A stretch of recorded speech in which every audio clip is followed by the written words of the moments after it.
Shalom, shalom. Nous rendons grâce à celui qui est assis sur le trône, celui qui est merveilleux, glorieux, puissant, inchangeable et inchangé. C'est encore un grand plaisir pour moi d'être au milieu des élus de Dieu. Bien aimé, c'est vrai que nous édifions, mais c'est aussi vrai que nous sommes très bénis par nos frères dans ce monde. Avant de commencer mon message d'aujourd'hui, je tenais à rendre grâce d'abord à tout le monde. Particulièrement aux conducteurs du groupe. Vous êtes une grande bénédiction pour moi car je regarde ma vie avant que je commence à participer aux prières ici et maintenant que j'y participe, l'Éternel a fait beaucoup de choses dans ma vie. L'Éternel m'a rapproché de lui. Voilà pourquoi je pourrais me taire serait une ingratitude. Et même que je rends grâce à Dieu, je vous rends grâce aussi, mes frères. Je vous remercie. Donc, nous bénissons le Père, la source de tout bien, notre trésor et notre héritage, notre Dieu, notre richesse, notre référence et notre gloire. Bien-aimé, c'est lui notre appui. C'est lui tout ce que nous avons sur cette terre. Ce n'est pas un corps en bonne santé, ce n'est pas une voiture, ce n'est pas une carte, un compte bancaire, ce n'est pas rien d'autre, c'est Dieu que nous avons bien aimé. Heureux l'homme qui a Dieu, heureux l'homme pour qui Dieu est la seule richesse, heureux l'homme en qui, bien aimé, il n'y a que Dieu, heureux l'homme qui, tout ce qu'il a dedans de lui, ce n'est que Dieu. Bien aimé, les temps s'approchent. La nuit est avancée, le jour approche. C'est le temps de courir après Dieu.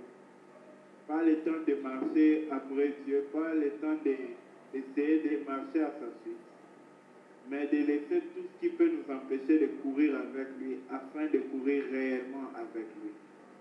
Car le temps des vainqueurs est arrivé. Nous avons commencé à parler sur la justice de Dieu.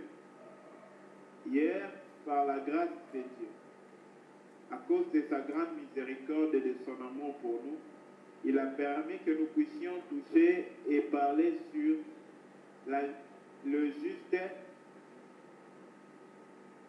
Il a permis que nous puissions parler sur les justes et que nous puissions aussi parler sur les justes au pluriel, pour dire qu'il y a un juste qui est Dieu et que nous devenons justes quand nous entrons en lui. Dans cette même allure, nous voulons essayer de mettre un point-virgule sur ce que nous sommes en train de dire en parlant aujourd'hui sur la justification. En effet, bien aimé, toute la justice de Dieu est en Dieu, c'est pour Dieu. La justice de Dieu, ce n'est pas notre héritage, ce n'est pas notre possession, c'est la possession de Dieu. C'est Dieu seul qui possède sa justice.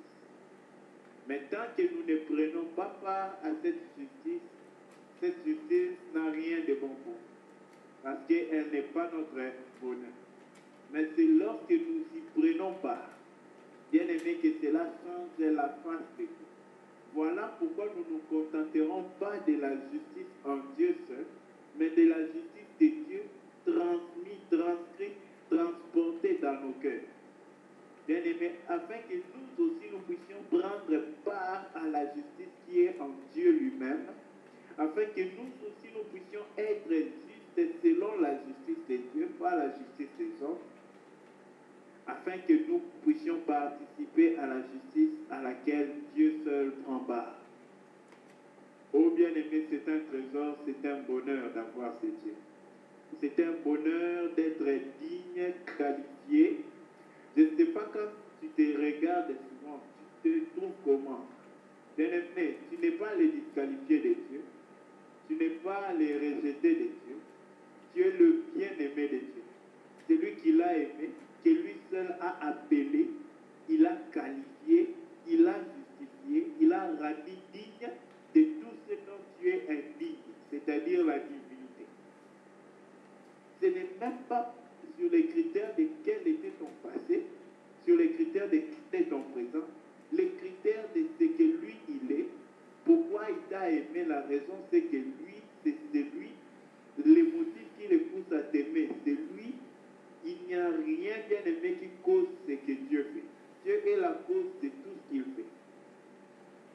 c'est Dieu d'amour bien-aimé.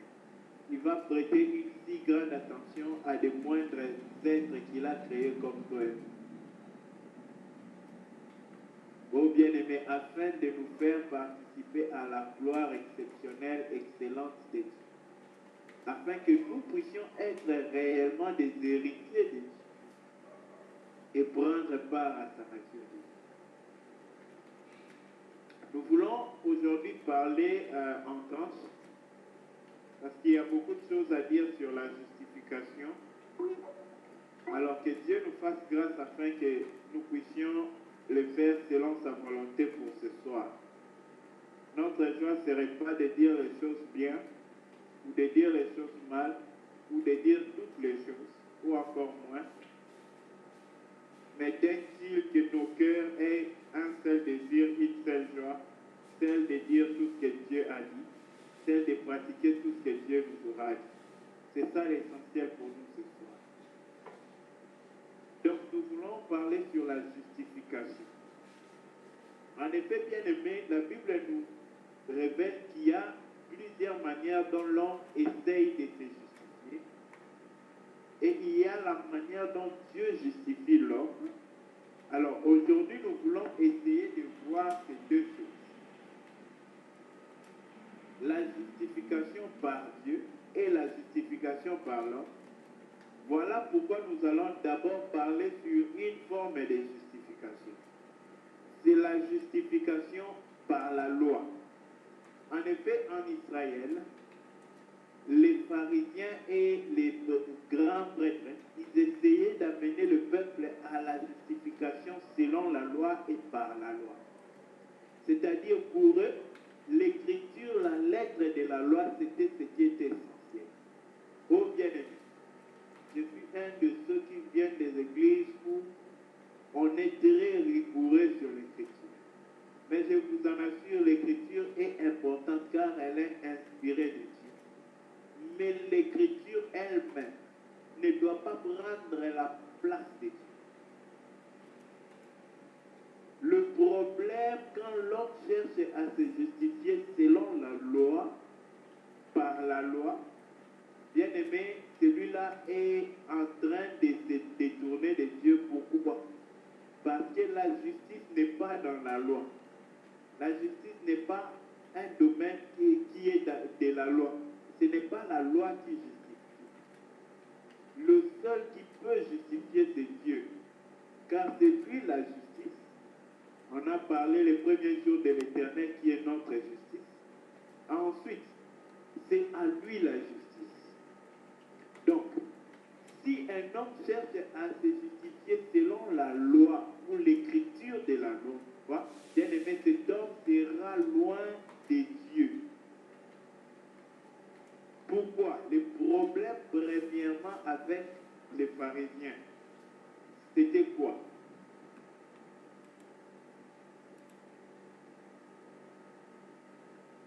Le problème avec les pharisiens, c'était que les pharisiens, ils cherchaient à parvenir à satisfaire à la loi de Dieu. Ils n'avaient pas une préoccupation à Dieu, mais une préoccupation à la lettre de la loi de Dieu. Voilà pourquoi, bien aimés, ils sont passés à côté de Dieu. En effet, bien aimés, il nous faut savoir que même la parole écrite de Dieu, la parole écrite de Dieu était d'abord une pensée de Dieu, ensuite une pensée qui a été parlée, afin que nous puissions, bien aimés, saisir cette pensée-là. Mais la pensée de Dieu est pure, elle est totale, elle est parfaite. L'écriture de Dieu est l'expression de cette pensée-là. En effet, il nous convient de savoir que l'essentiel d'abord en Dieu, c'est que la pensée parfaite de Dieu n'est pas séparable, bien aimé, de ce que l'Éternel, la pensée et la parole de Dieu ne sont pas distinctes. Mais le problème est que la pensée de Dieu est toute la loi de Dieu. Et les Écritures, bien aimées, un trait de l'Écriture, c'est une portion de toute la loi de Dieu. Voilà pourquoi lorsque quelqu'un veut être juste selon un trait, une portion de l'Écriture, facilement se détourner de Dieu. En effet, bien-aimé dans le Seigneur, toute la parole de Dieu demeure devant Dieu. Toute la parole de Dieu était dans la pensée de Dieu avant que Dieu puisse les parler. Toute la parole de Dieu vit devant Dieu. Voilà pourquoi Dieu ne veut pas que l'homme se contente à l'écriture que Dieu a donnée, mais que l'homme se contente à Dieu ainsi à la pensée de Dieu, au mouvement des battements du cœur de Dieu. Lorsqu'un homme est uni à Dieu, est marié à Dieu, cet homme portera le fruit. Mais si un homme est marié à la loi, cet homme portera la mort. Bien-aimé dans le Seigneur, l'un des plus grands problèmes de la vie chrétienne, pour les gens qui ont l'attitude bien-aimée de l'illégalisme, c'est la loi. Ils font de la loi leur Dieu. C'est déjà, bien-aimé, un problème là. La loi ne peut pas être plus grand que celui qui l'a institué. En effet, bien-aimé, de même que nous disons que Dieu est derrière sa parole pour l'accomplir, mais Dieu, toute sa parole lui est, car la parole est sortie de Dieu. Toute la loi de Dieu, c'est Dieu qui est au-dessus, bien-aimé, de cette loi. C'est lui qui établit la loi, c'est lui qui peut, bien-aimé, dire que cette loi-là est conformément à ceci. Car cette loi n'est pas plus grande que sa pensée. Cette loi est engendrée par sa pensée. Et sa pensée, c'est ça sa nature, c'est ça son cœur, c'est la réalité de celui qu'il est lui-même. Voilà pourquoi, bien-aimé dans le Seigneur, un chrétien doit être d'abord en Dieu pour être pour Dieu. Si tu n'es pas en Dieu, tu ne prends pas part au conseil de Dieu. Oh bien-aimé, tu auras cette ancienne caracasse des Écritures de la loi, la connaissance même de plusieurs versets. Mais bien-aimé, la vie ne tient pas de cela. La vie vient de la communion avec Dieu. Voilà pourquoi le mariage entre l'homme et la loi doit mourir, afin que l'homme puisse porter la vie. Si ce mariage-là ne meurt,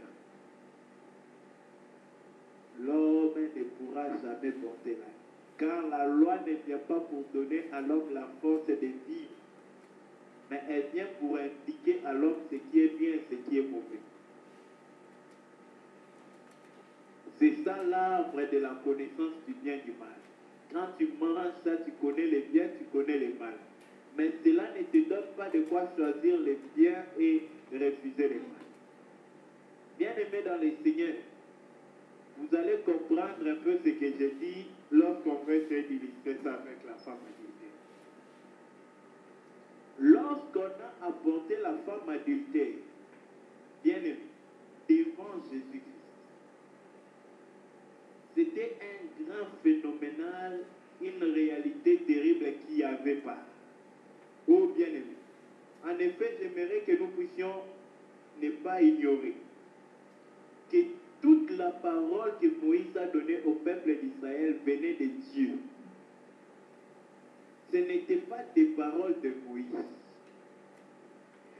Mais bien aimé, quand Dieu a parlé à Moïse, le peuple d'Israël s'est accroché aux lettres de l'Écriture et non à la pensée de l'écrivain. En effet, Dieu qui a inspiré toute Écriture, il est plus grand que tout ce qui est écrit. Et c'est lui, bien-aimé, la dépendance à lui et non à la loi qui est importante. Car les pharisiens sont venus avec cette femme, avec un trait de l'Écriture. Ils sont venus dire, Jésus, Moïse nous a dit, si on trouvait en flagrant délit une femme et un homme, qu'il soit lapidé, que dit-il pour cette femme? Bien-aimé dans le Seigneur, le problème là, ce n'est pas ce que la femme a fait. Le problème là, ce n'est pas ce que dit la loi, mais le problème problème là, c'est l'intimité avec Dieu qui va te faire discerner quelle est la volonté de Dieu au moment là. Si Adam a péché, bien aimé, c'était à cause de ces choses. Il dépendait maintenant de ce que Dieu a dit, mais pas de Dieu lui-même. De ce que lui, il a retenu de ce que Dieu a dit. Car les pharisiens, quand ils sont venus, ils ne sont pas venus seulement avec la loi, mais avec leur compréhension de la loi. Bien aimé, ma compréhension de la loi ne fait pas celui que Dieu est. Ce n'est pas ce qui définit Dieu. Ma compréhension de la loi n'est pas l'image ou la forme de Dieu. Dieu est celui qu'il est, bien aimé. Pas celui que moi je fais qu'il est. Non. Ainsi donc, bien aimé, les pharisiens sont venus, ont pointé la femme. Que dit-il Jésus pour cette femme quand on l'a trouvée en flagrant délit? Moïse, qui a pris la loi de Dieu et nous l'a donnée, a dit au nom de Dieu que nous devons lapider cette femme. Que dis-tu toi, Jésus? Dans ce scénario, il y a un problème. Soit Jésus, pas contredit, selon certains, Jésus devait contredire Moïse. Or, si la parole de Dieu donnée par Moïse venait de Dieu, et que Jésus contredit Dieu par ce qu'il a dit au travers de Moïse, c'est que Jésus ne vient pas de Dieu.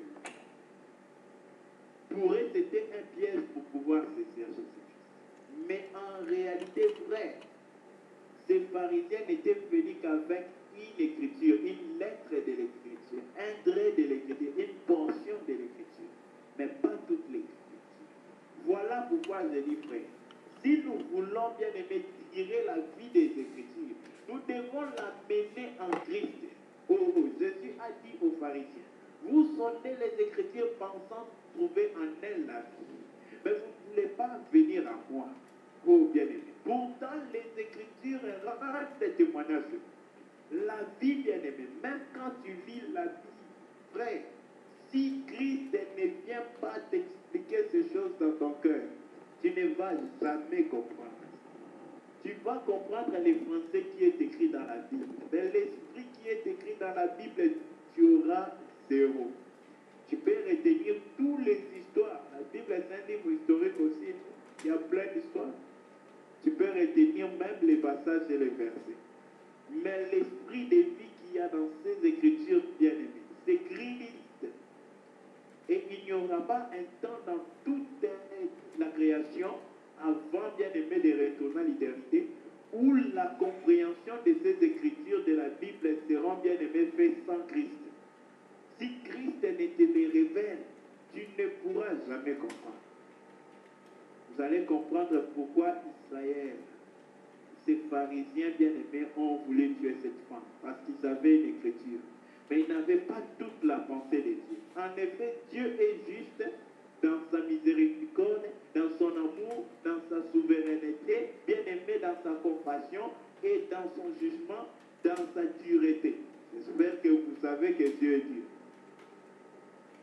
Il a dit que le jour du jugement, son cœur sera semblable, bien-aimé, à la dureté du crocodile. Voilà pourquoi, quand il parle du crocodile dans Job, il explique les crocodiles et parle de la dureté de son cœur. Bien-aimé, au jour du jugement de Dieu, il sera par l'amour que Dieu, par compassion, que Dieu va déclarer les condamnables et condamnables, que Dieu va rejeter ceux qui prennent part à l'iniquité. C'est par amour et par bonté que Dieu va déclarer certains condamnés. Ce n'est pas par méchanceté ou par colère. C'est par amour. C'est pour nous faire voir que lorsqu'ils ont apporté cette femme bien-aimée, pour que cette femme soit jugée par Jésus, Jésus, en effet, il n'a pas que le verset qui dit qu'on lapide une femme adultère. Mais qui peut lapider une femme adultère? C'est ce que les pharisiens n'avaient pas eux-mêmes compris. faut lapider, mais dans la pensée de Dieu, il y a aussi les qui doit lapider. Mais eux, ils avaient seulement bien aimé la lettre de l'Écriture, qu'il faut lapider, mais la pensée de l'Écriture était loin d'eux. La pensée qui est en Dieu lui-même. Bien aimé, si tu n'as pas cette pensée-là, si l'Éternel ne te révèle pas, toute la Bible devient nulle pour toi. C'est plus différent qu'un livre de géographie. En effet, frères et sœurs, nous devons dépendre de Christ même dans notre méditation. Lui dire, Seigneur, je suis intelligent selon mes parents, selon mon collège, tout. Mais quand il s'agit de la Bible, ça, ce sont des choses d'une science haute. Même un professeur de l'université ne peut pas comprendre la Bible. Je vous dis vrai, frère, les gens qui ont tué Jésus, c'était des vrais intellectuels de leur temps. Et des gens qui ont lu les Écritures pendant longtemps. Mais ils ont tué Jésus. La Bible, on ne la comprend pas en français. C'est l'Esprit qui doit expliquer la pensée de Dieu dans les Écritures. Voilà pourquoi si un homme bien-aimé veut chercher à atteindre la justice de Dieu. Et vous savez, les pharisiens, ils pensaient qu'ils étaient en train de faire la justification, l'obéissance de ce que Dieu dit. Mais ils étaient loin, bien-aimés, loin de faire la justice de Dieu. Mais pour eux, ils étaient zélés parce qu'ils veulent accomplir la loi de Dieu. Mais avec quel cœur et quelle bien-aimé dépendance à la pensée de Dieu. Est-ce qu'ils étaient unis avec Dieu? Dieu était d'avis que pour pouvoir habiter à mort cette fille, cette dame, cette femme. Bien-aimé, tout ce qu'un homme peut faire hors de la dépendance de Dieu lui produit la mort, lui produira la mort et l'éloignement de Dieu. Même les bonnes choses que tu peux faire sans la dépendance de Dieu ne produira que la mort. Peu importe la chose. La vie dans cette chose-là, c'est la présence de Dieu.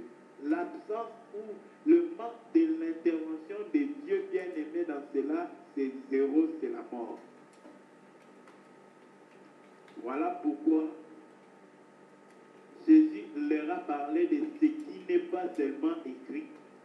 Mais comme Jésus était dans la pensée de Dieu, il leur a dit la totalité de la loi. C'est-à-dire, il est écrit, mais il est aussi écrit. Voilà pourquoi il va leur dire, s'il y a quelqu'un parmi vous qui n'a pas de péché en lui, celui-là est qualifié pour lapider cette femme. Ça maintenant, c'était l'autre portion d'il est écrit que les pharisiens n'avaient pas lu avant de chercher la. Voilà pourquoi, frère, c'est dans la communion avec Dieu que l'homme comprend les choses qui ne sont pas écrites. Vous allez comprendre la raison pour laquelle Job, qui n'avait pas lu Matthieu durant toute sa vie, il savait qu'il était mal de convoiter avec son œil une femme et que cela était l'adultère. Voilà pourquoi, bien aimé, il a fait un pacte avec son œil de ne pas convoiter une femme. Pourquoi? Parce qu'il savait que c'était l'adultère. Où est-ce qu'il a appris ça? Dans l'intimité avec Dieu. Ce n'était pas écrit. Bien aimé, c'est pour nous dire que l'essentiel, ce n'est pas ce qui est d'abord écrit. L'essentiel, c'est d'abord ta communion, ton intimité avec Dieu. C'est ce qui va te justifier. Pas prendre tout le temps pour expliquer sur ceci. Prenons un peu, en effet, la parole de Dieu, c'est un aigle à deux ailes. Il faut toujours prendre l'il est écrit et il est aussi écrit pour arriver à comprendre la pensée parfaite de Dieu. Voilà pourquoi, frère, ne cherchons pas à juger selon l'Écriture, ne cherchons pas la justice à nous justifier parce que nous avons accompli un trait de l'Écriture, mais cherchons bien aimé à nous conformer à toute la pensée de Dieu qui est toute de l'Écriture. Nous allons prendre deux versets pour finir de parler sur la justification par la loi. Prenons Romains 10, 1 à 4 et Galates 5, 4.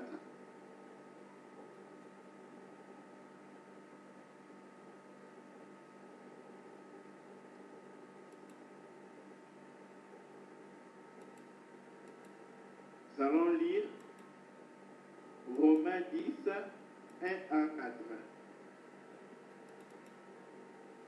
Romains 10, 1 à 4. Oui, vas-y.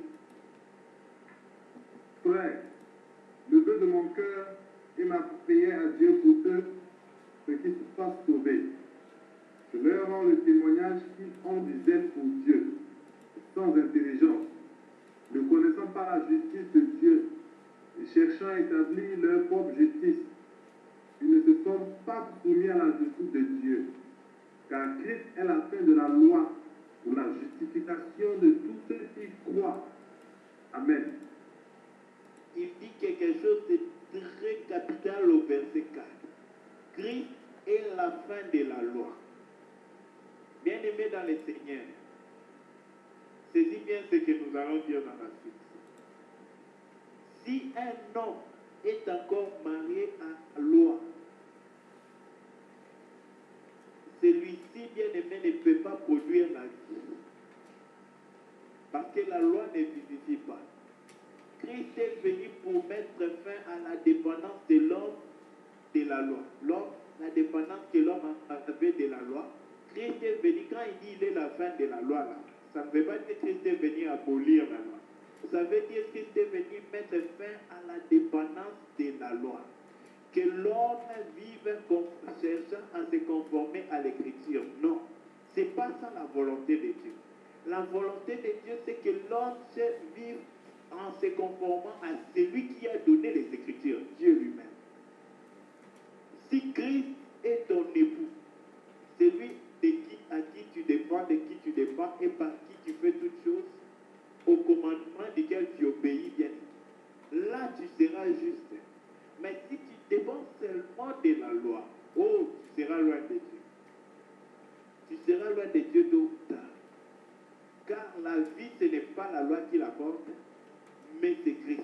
Voilà pourquoi nous devons être bien-aimés, affranchis de la loi, pour que nous puissions devenir maintenant bien-aimés des esclaves de la vraie justice, qui ne s'obtient pas par la loi, mais par la foi pratique en Christ. C'est cette foi-là qui va rendre libre celui. Il dit, il rend témoignage que les Juifs ont du zèle. Voilà pourquoi j'aimerais souligner quelque chose là-dessus. Bien aimé, avoir les zèles de servir Dieu même est bon.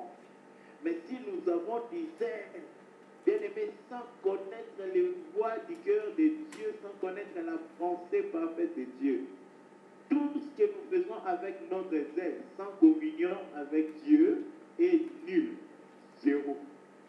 C'est tout ce qui a amené bien aimé loin les pharisiens. Ils avaient la détermination pour Dieu. Quand Paul, qui était pharisien, est devenu chrétien, il dit, je sais que ces gens-là ont du zèle. C'est-à-dire, ils ont du courage. Comme on dit, bon, il n'y a pas trop de lingala francophone ici. En lingala, on dit, mets la tête en couple. Donc, les gens qui n'ont pas de frein devant quoi que ce soit. Les Juifs étaient comme ça pour les choses de la lettre. Ils n'avaient peur de rien pour faire ce qui est de la loi de Moïse. Mais bien aimé, tout leur zèle, sans la communion avec Dieu, ne plaît même pas à Dieu. Ils s'opposent aux œuvres de Dieu. Prenons Galates 5, le verset 4. Galates 5, 4. Vous êtes séparés de Christ. Vous tous qui cherchez la justification dans la loi, vous êtes déchus de la grâce. Amen. Amen. Tu peux lire en même temps le verset 5, car on ne va pas relire ça après. Pour nous, c'est de la foi que nous attendons, par l'Esprit, l'espérance de la justice. Car en Jésus-Christ, ni la circoncision, ni l'incirconcision n'a de valeur, mais la foi qui est agissante par la charité. Amen. Amen. Donc, bien aimé, la justification n'est pas par les œuvres de la loi, mais la justification est par la foi. Alors, avant d'arriver à parler sur la justification par la foi, nous allons encore revenir à une autre mauvaise forme de justification dont nous avions parlé auparavant. c'est la justification par le moi. Ah, là, c'est encore un autre problème. Bien-aimé dans le Seigneur, Job a cherché à être juste par lui-même. Or, Ésaïe nous dit ceci. Toute notre, il ne dit pas une partie de notre justice. Toute, c'est-à-dire, toute justice qui sort de ce que l'homme fait est un vêtement souillé.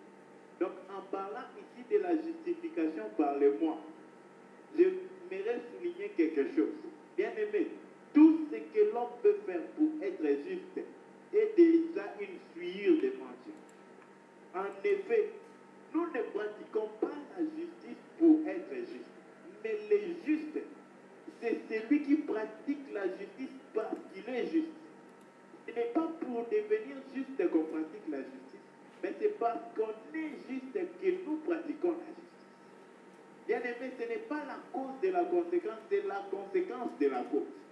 C'est étant juste, nous ne pouvons plus pratiquer la justice. Ce n'est pas pour être juste que nous pratiquons la justice. Non. Bien-aimé dans le Seigneur, c'est lui qui a reçu la justification en Christ par la foi. Ce n'est pas par les œuvres de lui, du moi, que cet homme-là peut parvenir à la justice. Ce n'est jamais parce que le moi fait, parce que le moi est par... Il n'y a pas de justification par le moi. Par contre, pour être précis, frère, il y a de la condamnation par le moi. Parce que tout ce qui peut sortir d'un homme est digne de condamnation. Le seul qui est digne, bien aimé, de justification, de gloire et d'honneur, c'est ce qui sort de Dieu ou encore ce que Dieu fait sortir dans un homme. Ce n'est pas l'homme qui le sort, mais c'est Dieu qui le sort. Oh bien-aimé, nous devons pratiquer la justice pas pour être juste, mais parce que nous sommes justes en Christ, parce que Christ le juste habite en nous, il nous a revêtus de sa justice. C'est à cause de cette justice dont il nous a revêtus que nous devons pratiquer la justice. Parce que le juste habite en nous et la justice c'est en nous que cela demeure. Christ est notre Seigneur. Il est l'éternel, bien-aimé, le flambeau de notre justice. Maintenant, nous voulons essayer d'expliquer et en parler de la justification par la loi et la justification par le moi. Oh. Par le moi, l'exemple la plus distinct, ce n'est pas un pécheur, c'est par contre c'est Job. Je voulais aussi prendre un autre exemple, je ne sais pas si je pourrais quand même en parler, c'est dans Luc. Je rends grâce au Seigneur des faits que le bien-aimé Théo en a parlé à plusieurs fois ici. Souvenez-vous du publicain bien-aimé et du pharisien. Le publicain a dit, le pharisien plutôt a dit, je te rends grâce. Il a même rendu grâce à Dieu. Et c'est que je ne suis pas comme ce publicain. Oh bien-aimé, faisons attention, rendre grâce à Dieu, ce n'est pas l'essentiel. Mais avec quel cœur tu rends grâce à Dieu? Un cœur bien-aimé qui vient comme bien-aimé souillé, bien-aimé l'oreille de Dieu. Je rends grâce à Dieu de ce que je ne suis pas comme ce publicain. Cet homme était juste par lui-même, par ses propres œuvres. Or, quand un homme est juste par lui-même, il veut dire à Dieu que ta justice-là, je n'en veux pas. Ces pharisiens-là voulaient anéantir la justice de Dieu pour établir sa propre justice. Eh bien aimé, qu'est-ce que nous allons voir? C'est le publicain qui a bâti sa poitrine. Pas d'orgueil, mais d'une très profonde humiliation de lui-même, s'humiliant, oh, moi, pas un autre, pas mon voisin qui m'a fait du mal, mais moi je suis mauvais. Je ne suis même pas digne de pouvoir élever mes yeux vers toi. Je suis pécheur, c'est moi. Bien-aimé, quand il a mis les blêmes sur lui, condamné le moi, il a été glorifié, il est rentré justifié chez lui. Mais ces pharisiens, il est rentré condamné chez lui. Et le même frère bien-aimé dans le Seigneur, lors de le parole des noces, où un homme est entré dans les noces, mais n'avait pas les habits des fêtes. Cet homme-là pensait que ses habits étaient mieux. Voilà pourquoi il a préféré son habit que l'habit des fêtes.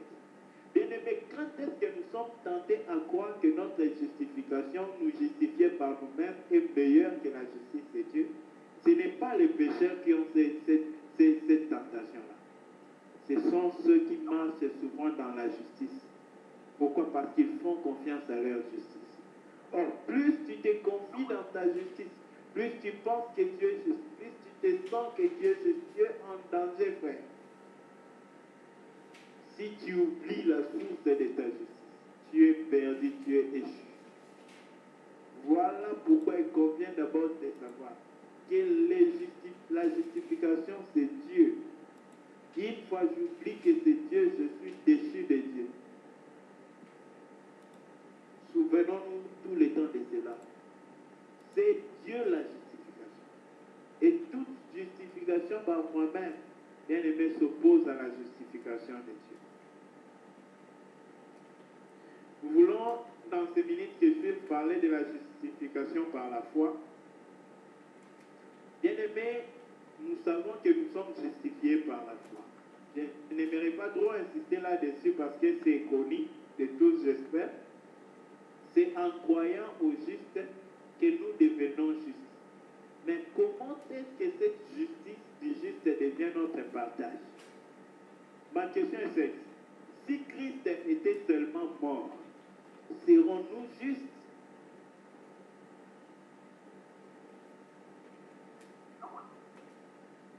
En effet, bien aimé, ce n'est pas par la mort seulement que nous sommes justifiés. Et la justification, ce n'est pas par rapport à la mort. La mort consiste au pardon. La justification, bien aimé, ce n'est pas même l'irréprochabilité. Ce n'est pas même enlever la culpabilité. La justification, ce n'est pas tout ça. La justification, c'est autre chose. Le vrai problème des chrétiens, c'est que les chrétiens pensent que lorsqu'ils se sentent irréprochables, ils sont justes. Non. Tu n'es pas juste parce que ta conscience te reproche de rien. Le fait que ta conscience te reproche de rien ne veut rien dire. Mais bien aimé dans le Seigneur, la justification, c'est beaucoup plus que l'irréprochabilité. En effet, la justification, c'est-à-dire la justice de Dieu a été prise en compte pour toi. Oh bien-aimé, c'est comme le même exemple que j'ai donné l'autre fois. Quand on parle d'un utilisateur autorisé pour un compte bancaire, la personne là a le droit d'utiliser tout l'argent qu'il y a dans le compte, mais ce n'est pas son argent. Mais parce qu'on l'a autorisé, il jouit du privilège. En effet, la justification, c'est qu'on nous prend à l'échelle de la justice de Jésus, pendant que nous savons que nous n'avons rien de cette justice-là. C'est comme ça la justification, bien aimée, de la foi. Donc quand nous reconnaissons seulement que Jésus est dit comme ce voleur sur la croix, toute sa justice est maintenant notre partage. Le simple fait d'accepter de recevoir le juste, ça te fait tout juste comme lui. Peu importe ce que tu as fait. Mais maintenant, ce qui va concrétiser le fait que Dieu est juste, ça sera la pratique de celui qu'il est. Parce que tu l'as reçu en toi. Qu'est-ce qui va prouver que tu l'as reçu? C'est la vie que tu vas mener. Ce n'est pas que tu l'as reçu par des mots. Je te reçois ces jours, Seigneur, rentre dans mon cœur. Non, frère, ça, ce sont des récitations, des blagues. Si tu l'as reçu, c'est qu'il est en toi. Tu ne peux pas l'avoir reçu, il est dehors de toi. Comment? Tu l'as reçu, c'est qu'il est en toi. Mais maintenant, la vie qui mène en toi, c'est ce qui prouve que tu l'as reçu. S'il n'est même pas cette vie-là, soit il est devenu stérile en toi, ce qui est impossible, Dieu, il ne devient pas Dieu en lui-même. Il ne change pas quand il entre dans un homme. il demeure Dieu partout où il va. Voilà pourquoi quand on a parlé du Saint-Esprit, on a dit, lorsque ces eaux bien-aimées entrent, bien-aimées, se déversent sur d'autres mains, elles, bien-aimées, assainissent ces eaux-là. Ces eaux-là qui reçoivent les eaux du Torah deviennent saintes. Ça ne dépend pas de l'eau du Torah, ça ne dépend pas des eaux qui seront assainies, ça dépend de l'eau qui vient du Torah de Dieu. Si cette eau-là te touche, tu deviens vivant. Peu importe, tu étais mort, tu étais boité, tu étais quoi. Tu deviens corrigé, perfectionné directement. Donc, si quelqu'un veut croire qu'il a reçu Christ dans la foi, il est juste, c'est sa vie qui va accuser s'il est juste ou pas. Mais ce n'est pas qu'il est justifié par sa vie, mais il pratique les œuvres de la justice parce que le juste habite en lui. Donc, parce qu'il est juste. Donc, parlant de la justification par la foi, j'avais dit tantôt que est seulement par la mort de Jésus-Christ. Romains 4, le verset 23 à 25. Si un bien-aimé à la page peut nous aider, on va lire rapidement parce qu'on n'a plus que 9 minutes. Romains 4, 23 à 25. Mais ce n'est pas à cause de lui seul qu'il est écrit que cela nous fut imputé. C'est encore à cause de nous. À qui cela sera imputé? À nous qui croyons en celui qui a ressuscité des morts, Jésus notre Seigneur. Amen. Oui, faut continuer verset 25. Lequel a été livré pour nos offenses et est ressuscité pour notre justification. Ah, merci frère. Pour notre justification, c'est la résurrection de Jésus-Christ. Ici on nous dit, il est ressuscité pour notre justification. C'est pour notre justification que lui, il est ressuscité. Pour notre justification. Donc, la justification, frère, ça n'a pas à voir avec le pardon du péché, ça a à voir avec la puissance de la résurrection qui met fin à la mort du péché. En effet, la résurrection pour Jésus consistait au fait que son corps mortel devait retrouver la vie. Mais pour nous, la puissance de la résurrection maintenant, bien-aimés, au présent, now, c'est que nous puissions, bien-aimés, expérimenter la force au-delà de la mort du péché. La mort que Jésus évitait tout le temps dans sa vie, pour laquelle il plairait à son Père avec cris et grandes larmes, la mort du péché, c'est ça ce qui prouve que nous avons expérimenté la justification. C'est-à-dire, la mort du péché n'a plus part en nous. Nous, notre justification, c'est par la puissance de la résurrection. Et c'est cette puissance de la résurrection, qui nous permet, bien aimé,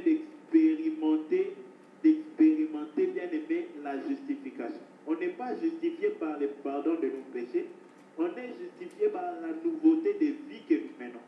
C'est cette nouveauté de vie-là qui indique que Jésus vit en nous. Comme il vit en nous, c'est il nous a justifiés. Si Christ vit en toi, tu es déjà juste. La justice, ce n'est pas de faire, c'est pas parce que tu feras, mais c'est parce que Christ est en toi. Mais la preuve que Christ est en toi, ce sont les œuvres que Christ vit par toi. Voilà. Donc, notre rassurance que nous sommes justifiés, bien-aimés, ce n'est que lorsque nous expérimentons la puissance de la résurrection, qui consiste à la fin. Dans la résurrection, c'est la fin de la mort, la disparition de la mort. Si la mort du péché demeure en nous, bien, nous avons encore besoin de la justification. Donc, continuons, poursuivons. Le seul qui peut dire qu'il est juste, bien aimé, c'est celui qui a expérimenté la puissance de la résurrection. Autre chose qu'on aimerait souligner sur la justification par la foi, c'est que cette justification est un don. C'est-à-dire, un don, tu ne sais d'où il vient ni comment ça y est, mais tu le reçois. Si tu ne l'as pas reçu, un don devient don lorsque quelqu'un le reçoit. Pas lorsque la personne qui est intentionnée de le donner a eu la pensée de le donner. Non. Pour celui qui veut le donner, c'est déjà un don. Mais pour celui qui le reçoit, tant qu'il ne l'a pas reçu, ce n'est pas encore un don. Ce ne lui est pas encore donné. Ça lui sera donné lorsqu'il aura reçu. Donc, bien aimé dans le Seigneur, la justification de la foi est un don, mais pour celui qui le reçoit. Romains 5, versets 16 à 18. Si vous pouvez nous aider pour que nous puissions vite essayer de finir. Romains 5, versets 16 à 18. Oui. Et il n'en est pas du don comme de ce qui est arrivé par un seul qui a péché. Car c'est après une seule offense que le jugement est devenu condamnation, tandis que le don gratuit devient justification après plusieurs offenses. Si par l'offense d'un seul, la mort a régné par lui seul, à plus forte raison, ceux qui reçoivent l'abondance de la grâce et du don de la justice régneront-ils dans la vie par Jésus-Christ tout seul. Ainsi donc, comme par une seule offense, la condamnation a éteint tous les hommes, de même par un seul acte de justice, la justification qui donne la vie s'étend à tous les hommes. Amen. Amen. Les dons de la justice. Dieu donne la justice, mais il faut que l'homme la reçoive. Si tu n'as pas de main, tu ne peux pas recevoir. Or, la main qui reçoit de Dieu, c'est la foi. Donc, le don de la justice est donné à ceux qui ont la foi en celui qui donne. Voilà pourquoi il faut avoir la foi pour être justifié. Si tu n'as pas la foi, tu ne peux pas être justifié. Mais est-ce la justification est seulement faite par l'acceptation, la réception de ce que Dieu a dit? La foi vient de ce qu'on entend. Est-ce qu'un homme est justifié lorsqu'il a entendu? Non. Loin de Dieu de faire ainsi. Dieu a dit, c'est lui qui entend ses paroles et les met en pratique. Celui-là a la vie semblable à celui qui bâtit sur les rocs. Bien aimé, quelqu'un ne peut pas dire qu'il a entendu, qu'il a cru s'il ne pratique pas ce qu'il a entendu. C'est qu'il avait entendu, mais il n'avait pas cru. Voilà pourquoi, comme il n'est pas convaincu de cela, il n'a pas cru, il ne pratique pas. Mais celui qui croit que ceci est comme ça, tout ce qui n'est pas comme ça là, c'est faux, il va faire le comme ça qu'il a cru, qu'il est convaincu. Bien-aimé dans le Seigneur, la foi sans les œuvres est une foi morte, comme l'a dit l'apôtre Jean. Ainsi donc, ce qui va confirmer que tu as la foi, prenons d'abord Romains 4, les versets 9 à 12. Il y a quelque chose de très profond là-bas. Romains 4, 9 à 12. Non, tu peux prendre les versets 10 à 12, s'il te plaît. Comment donc lui fut-elle imputée? Était-ce après ou avant sa circoncision? Il n'était pas encore circoncis, il était incirconcis. Et il reçut le signe de la circoncision comme sceau de la justice qu'il avait obtenu par la foi quand il était incirconcis, afin d'être le père de tous les incirconcis qui croient, pour que la justice leur fût aussi imputée. Et le père des circoncis, qui ne sont pas seulement circoncis, mais encore qui marchent sur les traces de la foi de notre père Abraham, quand il était incirconcis. Amen. Amen.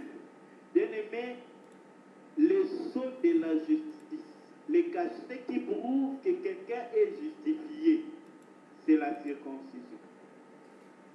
La circoncision du cœur. Si quelqu'un n'est pas circoncis du cœur, bien aimé, il peut penser qu'il est justifié. Mais il n'est pas justifié. Car la circoncision, c'est quoi? On coupe la chair. Bien aimé, si tu as encore la chair, c'est que tu n'es pas circoncis. Si tu n'es pas encore de la chair, tu t'affectionnes à la chair, c'est que tu n'es pas circoncis et tu n'es pas justifié. Alors, il ne faut pas te mettre à l'intention dans la tête que Dieu est déjà justifié. La preuve, comme l'a écrit notre bien-aimé, c'est la circoncision du cœur. Si tu ne l'as pas, c'est que tu n'es pas encore justifié. Prenons autre chose rapidement pour finir.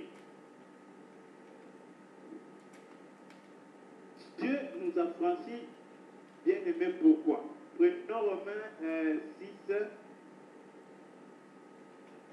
le verset 18. Romains 6, 18. Oui, merci. Ayant été affranchis du péché, vous êtes devenus esclaves de la justice. Amen. Amen. On n'est pas seulement affranchi, mais on devient esclave. J'aime cette formule de Dieu. Il t'a franchi de l'un, il te soumet à l'autre. Car un homme est comme une brebis. S'il n'a pas de berger, il va se perdre. Il t'a franchi ici, il te soumet là. Donc, l'homme n'est pas libre du péché pour rester comme ça. L'homme est libre du péché seulement lorsqu'il est soumis à la justice. Si nous ne sommes pas esclaves de la justice, or la justice c'est Dieu. C'est-à-dire, si nous ne devenons pas esclaves, bien aimés, pas de la justice écrite, les traits de la loi, non, mais esclaves de Dieu qui est la justice, nous ne pouvons pas. Il y a des choses faites. Il y a un bien-aimé qui a dit Dieu ne veut pas que nous soyons ses esclaves. Attention. Dieu veut que tu sois son ami. Dieu veut que tu sois bien-aimé son fils.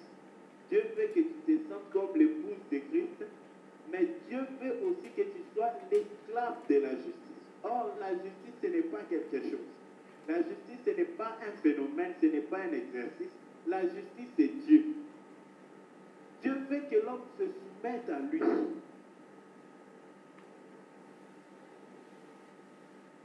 Dans Matthieu 12, 32, on nous dit que c'est par tes paroles tu seras justifié. Par tes paroles tu seras condamné. Bien-aimé dans le Seigneur, voici comment nous pouvons chercher à garder, à demeurer dans la justice par nos paroles. Demeurer dans la justice en demeurant des soumis au Seigneur. C'est là que nous savons que nous sommes réellement justes. Car ce que Dieu a appelé, Dieu le justifie. C'est Dieu qui justifie. Romains 8, 30. Mais comment Christ a-t-il été justifié? Christ a été justifié, bien-aimé, par l'Esprit. Dans 1 Timothée 3, le verset 16, on nous dit, c'est par l'Esprit que Christ a été justifié. Si nous voulons demeurer dans la justice et faire les œuvres de la justice, nous devons bien aimer chercher à être remplis du Saint-Esprit et ainsi nous saurons veiller sur nos paroles et sur tout ce que nous ferons. Que Dieu nous bénisse. Merci beaucoup et je vous excuse pour le 3 minutes débordées. Amen. Nous rendons gloire à Dieu. Nous disons merci au Seigneur pour ce message qui nous a encore accordé d'écouter. Lui qui nous appelle à être juste, lui qui nous appelle à marcher dans son intégrité, et beaucoup plus, comme le frère l'a dit en terminant, se soumettre à Dieu. Telle est la volonté de Dieu dans nos vies. Il veut que nous puissions se soumettre à lui totalement dans tout ce que nous faisons. Oh, bien-aimé, pour que Dieu te comble en fait te bénisse. Oui, bien-aimé, nous allons élever nos voix pour dire merci au Seigneur pour ce message qu'il nous a encore accordé de recevoir.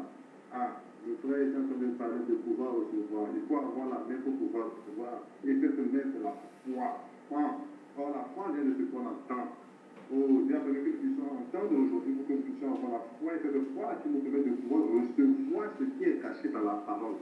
Car il y a bien des choses qui sont cachées dans la parole que nous écoutons. Une bénédiction qui ne se fait sur aucun chagrin. Voilà pourquoi nous avons élevé notre foi. Nous avons dit que le Seigneur lui dit merci encore pour ce message puissant qu'il nous a accordé en ce soir.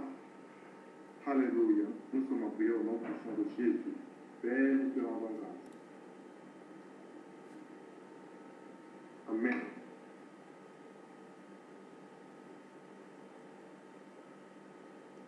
Oui, quand je sais, la parole de Dieu nous a encore été accordée encore ce soir de dire que de savoir que nous ne devons pas, c'est-à-dire, nous préoccuper à ce que nous puissions prendre dans la loi pour notre Dieu, alors que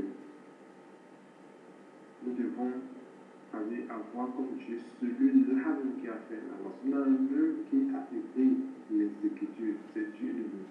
De ne pas plus nous approcher à faire des lois, de la loi, des Écritures, notre Dieu, mais nous devons plus prendre plaisir, de réjouir.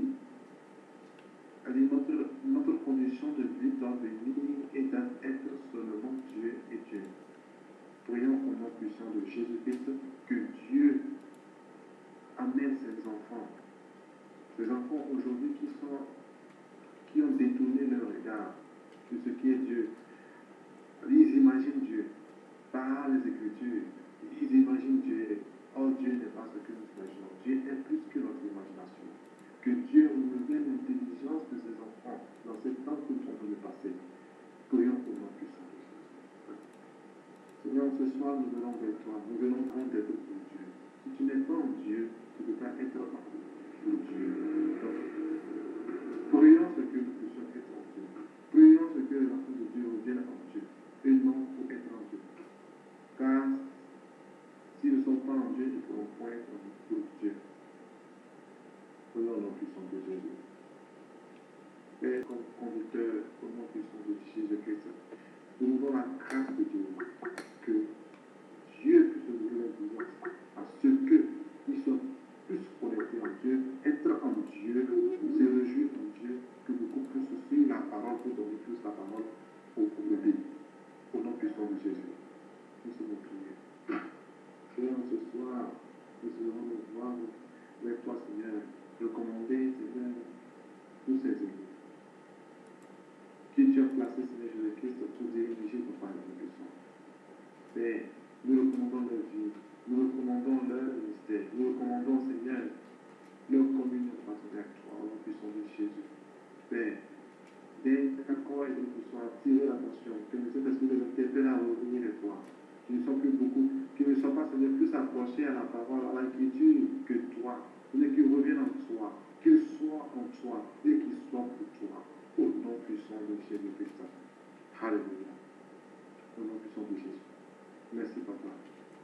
Et aujourd'hui, la parole de Dieu nous a été parlée. La chose la plus importante, c'est la communion avec Dieu. Avoir la pensée de Dieu. Car c'est dans la communion avec Dieu que nous pouvons avoir la pensée de Dieu, que nous pouvons lire comme Dieu, que nous pouvons comprendre comme Dieu. Ah, comme le Père nous a dit, il est écrit, il est aussi écrit. Si nous ne sommes pas communion avec Dieu, nous ne pouvons pas avoir cette pensée de Dieu. Prions ce que notre communion ne chancelle point, que la communion de nos frères et sœurs ne chancelle point de Dieu, au nom puissant de Jésus. Père, nous te louons, nous te rendons grâce. En ce soir, nous venons encore à toi, Papa Seigneur. Priez vers toi, Papa Seigneur, par rapport, Seigneur, à la communion avec toi, Seigneur Jésus-Christ. Père, accorde-nous, Seigneur, de toujours être communion avec toi. Accorde-nous, Seigneur, de toujours être en toi, Seigneur Jésus. Accorde-nous, Seigneur Jésus-Christ, d'être en toi, Seigneur. Avoir ce fellowship, Seigneur. Cette relation intime avec toi, Papa Seigneur. Et ainsi, Seigneur, nous pouvons avoir ta pensée, par ta grâce, lire comme toi tu lis, voir comme toi tu vois, parler comme toi tu parles, discerner comme toi tu discernes par être Dieu puissant. Seigneur, le pied de nos cœurs ce soir, Seigneur. Père, accorde-nous, Seigneur, notre puissance. Au nom puissant de Jésus-Christ. Oui, tout ce que nous produisons hors de Dieu produit la mort. Voilà pourquoi nous allons prier. Nous allons remettre tout ce que nous allons faire. Tout. Et c'était rien.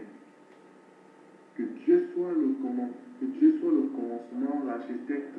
Que Dieu soit l'auteur de tout ce que nous voulons faire dans tous nos domaines spirituels, dans le domaine financier, de nos boulots, études, mariage, relations, tous nos projets.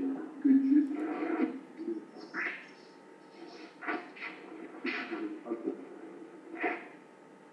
Alors, est-ce que le premier match venir que le volet de son micro. Ok, il n'y a pas.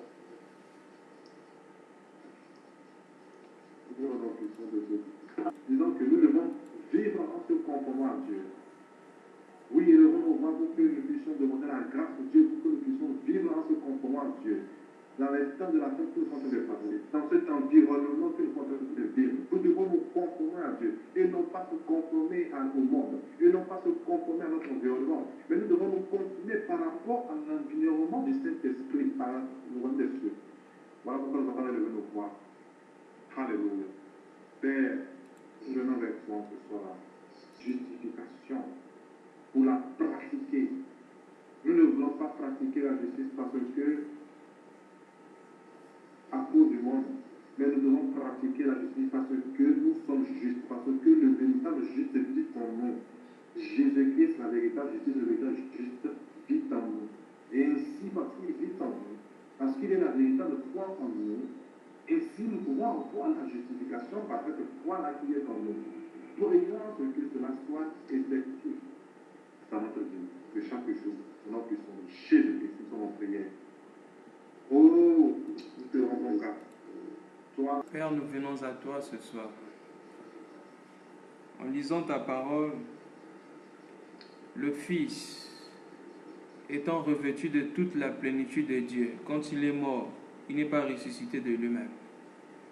Mais la Bible dit, si l'Esprit qui a ressuscité Jésus d'entre les morts habite en vous, il donnera aussi la force ou l'énergie à votre corps mortel.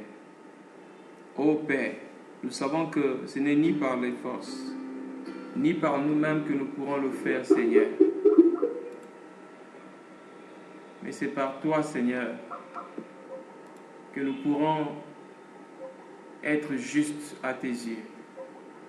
Voilà pourquoi nous venons auprès de toi soumettre notre vie, afin que tu nous donnes, Seigneur, cette grâce, la grâce de marcher en toi, la grâce, Père, de vivre en toi, de vivre cette parole, la force de l'Esprit, Père, au nom de Jésus-Christ.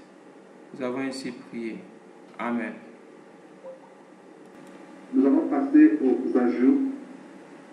Si quelqu'un ajoute par rapport à la parole que nous avons reçue ce soir, prière de nous édifier encore.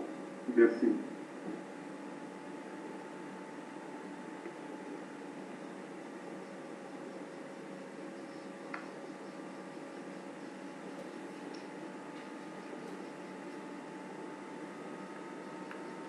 Shalom, bien-aimés dans le Seigneur. Nous rendons grâce à notre Père qui nous a encore parlé ce soir du haut de son trône. Ce n'est pas un ajout en tant que tel, mais juste, je veux mettre l'accent sur ce que le bien-aimé Paul nous a donné ce soir. Donc, disons sur ce que le Seigneur nous a enseigné par notre frère Paul. Je voulais revenir sur le passage de Romains chapitre 4 pour parler de la justification.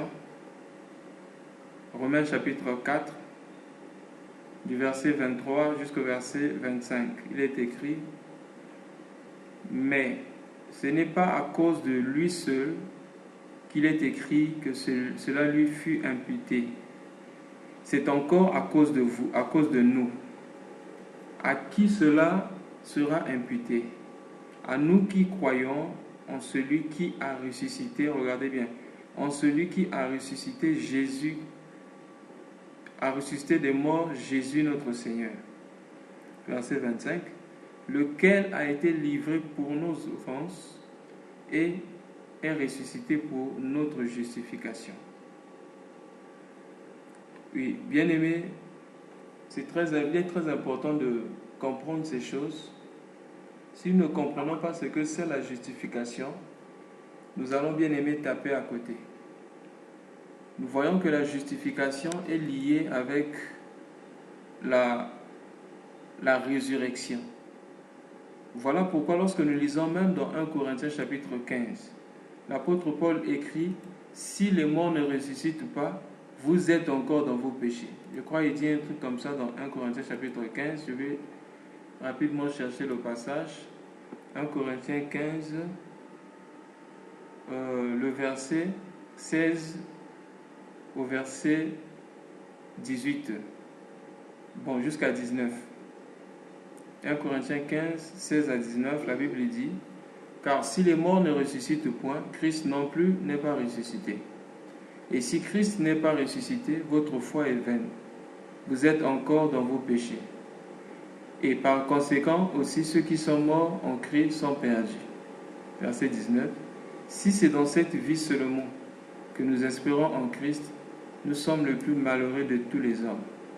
Donc l'apôtre Paul était en train de défendre ici, en expliquant le mystère de la résurrection. Et il dit un truc bien aimé, très important. Il dit, si les morts ne ressuscitent pas, si Christ n'est pas ressuscité des morts, ça veut dire que notre foi est vaine. Nous sommes encore pleinement bien-aimés dans le péché. Nous sommes encore dans nos péchés. Pourquoi? Parce que selon Romains chapitre 4 que nous venons de lire, il y a deux dimensions ici par rapport à notre vie chrétienne. On parle d'abord du pardon de nos offenses. Ça veut dire lequel a été livré pour nos offenses par rapport à Isaïe chapitre 53. La Bible dit: le châtiment qui nous donne la paix est tombé sur lui. Christ ne nous a pas délivré simplement du péché, il ne nous a simplement pas lavé du péché, mais il nous a aussi délivré du péché afin que nous ayons la puissance sur le péché. La justification ici, bien aimé, c'est quelque chose qui vient dans la nouvelle alliance. Dans l'ancienne alliance, eux ne pouvaient pas vivre cela parce que l'esprit de la résurrection ne vivait pas dans l'homme à tout moment comme dans la nouvelle alliance aujourd'hui. Dans l'ancienne alliance, l'esprit agissait à un moment donné dans la vie des gens, l'esprit venait sur les gens, mais dans la nouvelle alliance, l'esprit vient en nous pour vivre en nous et pour nous donner la capacité de vivre cette justification. Je bénis le Seigneur en même temps pour la question du frère Sawa, Marc, parlant de la circoncision du cœur. C'est ce qui apporte la justification. Parce que selon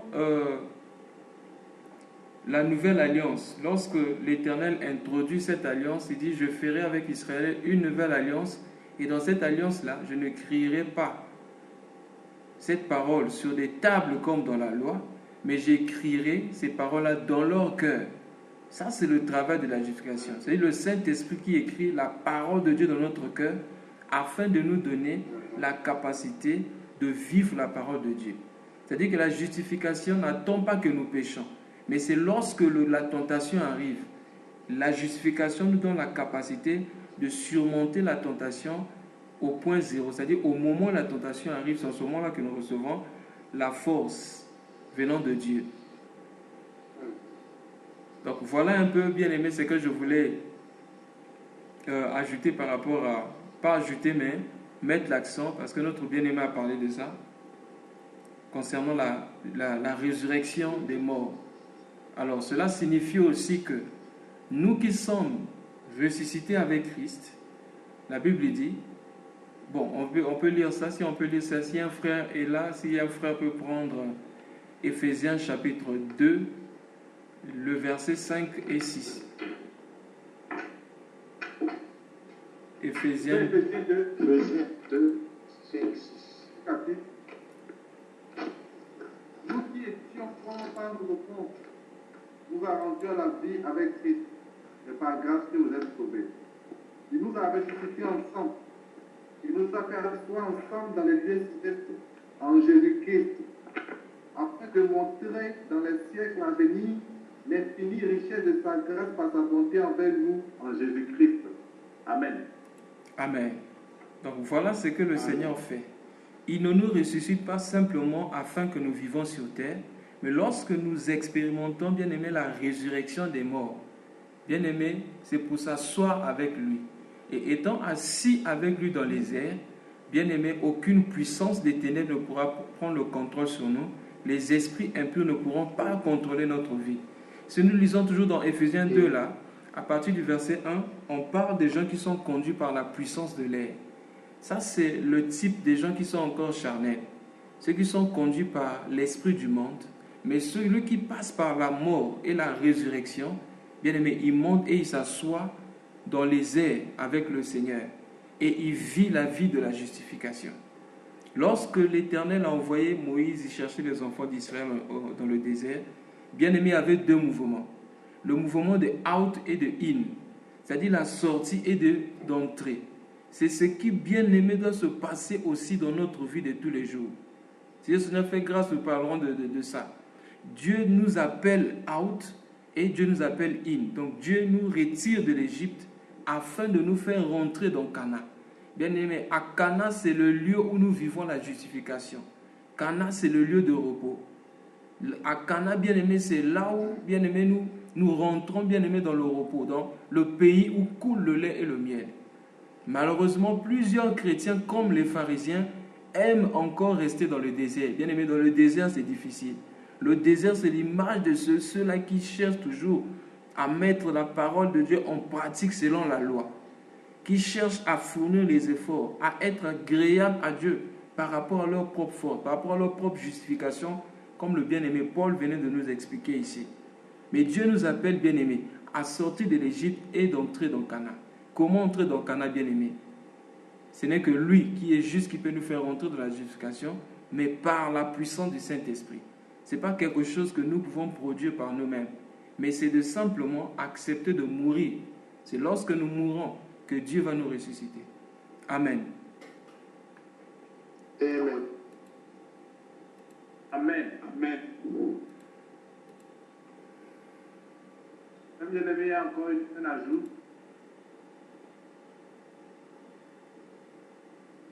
Ok, s'il n'y a pas d'ajout, nous allons passer aux questions. Justement, vous avez des questions. N'hésitez pas de poser vos questions, s'il vous plaît. Toutes sortes de questions. S'il vous plaît, Marc-André, pouvez-vous muter votre micro?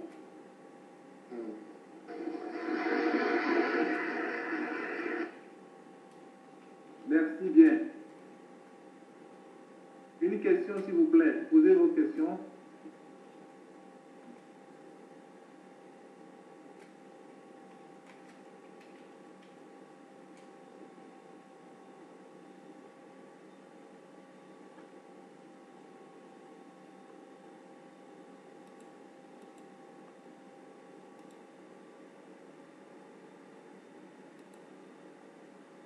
La circoncision du cœur. Amen.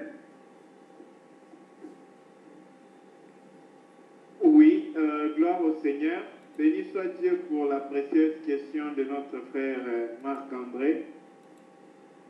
En effet, c'est très important parce que Dieu parle par rapport à des choses spirituelles en utilisant un langage humain, physique, pour que nous, des hommes vains que nous sommes, nous puissions comprendre un peu l'idée de ce qui est. L'homme connaît ce que c'est la circoncision, mais quand Dieu parle de la circoncision du cœur, c'est quelque chose qu'un homme ne peut ni comprendre, ni, voir avec ses yeux, parce qu'on sait que la circoncision, ce n'est pas pour le cœur.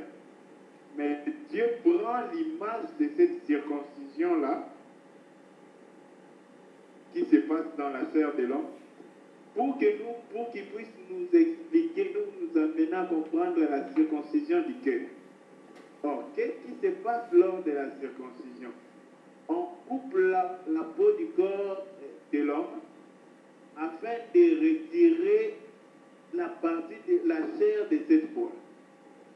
En réalité, bien aimé dans le Seigneur, la circoncision n'est pas une déduction, une invention, une découverte des médecins. C'est Dieu qui a institué la circoncision.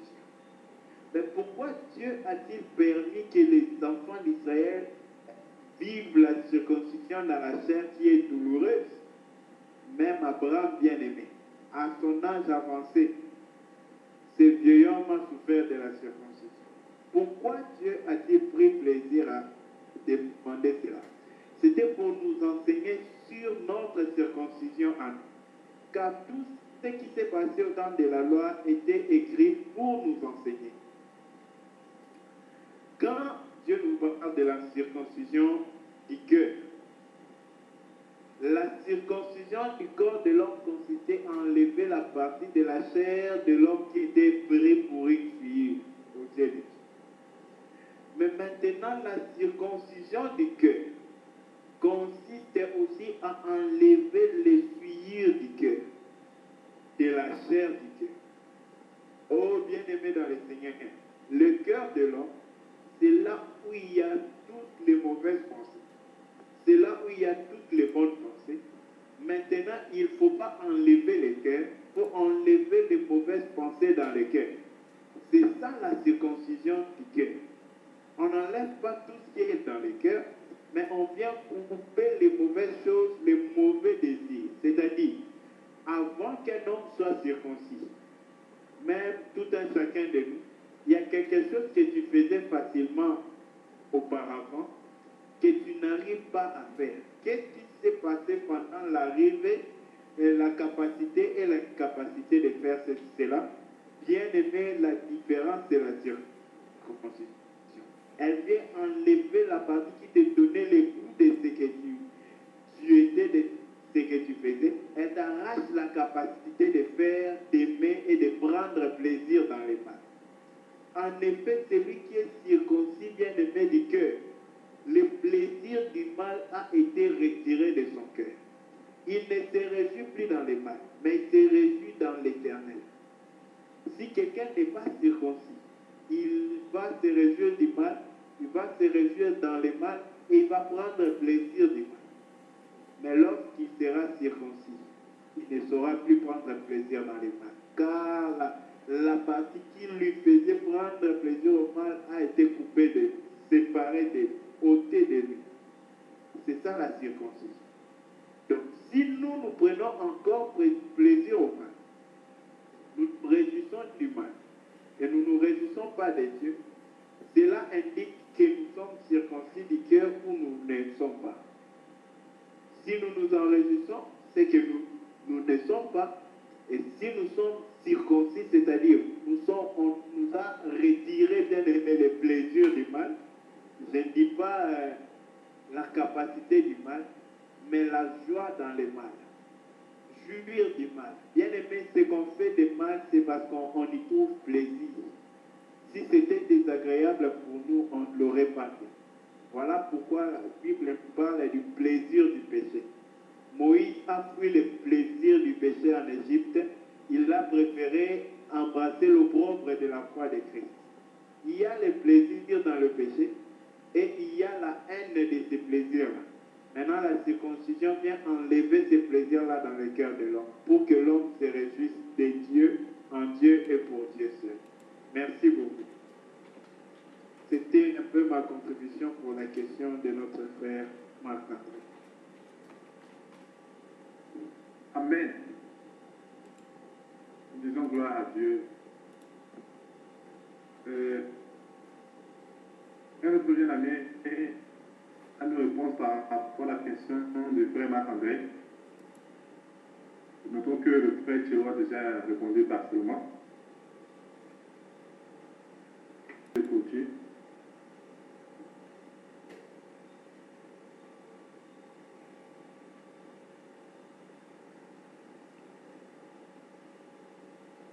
J'étais en train de prier tout en ayant invité mon micro. Donc, prions. Père, nous te rendons grâce. Tu n'augmentes pas, tu ne diminues pas. Tu ne deviens pas Dieu. Père, merci. Oh, ce soir, il t'a plu de nous réunir autour de ta table. C'est ici que tu nous donnes les mets succulents. Et c'est ici que tu donnes à nos âmes de nous asseoir dans la sûreté, dans l'assurance. C'est par la foi que tu nous communiques cette assurance, Père. Je te bénis pour la présence du frère Marc-André ce soir. Je te bénis pour la présence de notre sœur Guylaine. Père, merci pour la présence de tout un chacun de tes enfants ici. Oh Père, les choses que tu nous as dites ce soir, donne-nous de les pratiquer, Seigneur. Car celui qui a fait la promesse est fidèle, c'est lui qui les fera. Père, cette parole est comme une promesse, comme un commandement. Mais nous ne voyons pas, nous, la capacité de la pratiquer totalement. Mais nous ne sommes pas découragés, car toi tu es là. Père, tu vas nous donner et tu nous feras pratiquer ces paroles au nom de Jésus-Christ. Tu as dit, je mettrai en vous mon esprit et je vous ferai marcher conformément à mes statuts. Ô Père, qui est amour comme toi. Tu es l'amour. Tu nous manifestes ton vrai amour. Il n'y a pas d'amour si ce n'est toi. Que ce soit, Père, nos esprits s'inclinent à toi et que ta parole entre encore, Yahweh Père, au-dedans de nos cœurs. Qu'elle demeure et qu'elle porte des fruits. Bénis tous ceux qui n'ont pas pris part à ces moments. Souviens-toi d'eux, Seigneur. Garde-nous, Seigneur, auprès de toi jusqu'à ton retour, quand nous te verrons face à face. Au nom de Jésus-Christ. Amen. Amen. Nous rendons gloire à Dieu. Il est aimé de tout le monde de finir la prière de ce soir.